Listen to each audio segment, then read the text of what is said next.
আসসালামু আলাইকুম। কিতারো ভাই অকল বালা আছো নি? আর ওই দেখো আমরার বিদেশের সবজি ক্ষেত বুঝছো নিবা, বাড়ির যে বাড়ির থাকি ও বাড়ির সাইডে যে জায়গা থাকে যে ওই দেখো সবজি ক্ষেত তোরা তোরা করি আমরা এটা বীজ উজ ইটা আনিলাই দেশ থাকি আনিয়া সবজি ফলাইলাই, দেখছো নি কত সুন্দর লাউ হইছে। আর ডুগি তো এনতে খাইতে খাইতে কমানি যান না, আলহামদুলিল্লাহ ভালো হয়েছে। ডুগি শাক খুব সুন্দর হয়েছে কিন্তু আলহামদুলিল্লাহ।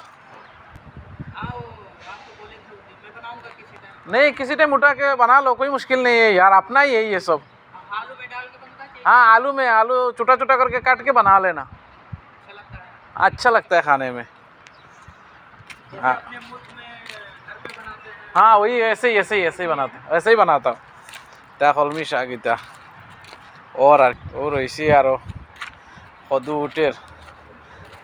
আর এটা হইলো তরমুজ, এগুলো তরমুজ। আর এগুলো হইলো কলমি শাক। আর এগুলো হইলো জিও আর কি, ও জিও গাছ আর কি সন্ধান আমার যার যার লাগে আইও লইয়া যাইও। ইটা হাগুক আমরা ইটা বাড়িতে বেজান আছে বুঝছো নি, ওই দেখো আরো আছে, আরো দেখাই আর এটা বেজান আছে হাগুক। ইনো নতুনভাবে পানি উনি দিয়া আর কি মানে জিও লাইয়াক ফালানি হয়েছে, উঠবো ইনো লাইয়াক ইনশাআল্লাহ। আরো আছে ডুবি, ইটা তো পুরা বড় বড় হয়ে গেছে গিয়া। তখন এটা মাছ উছ দিয়ে খাইতে হয়, আর নাইলে মাংস দিয়ে খাইতে হয় আর কি।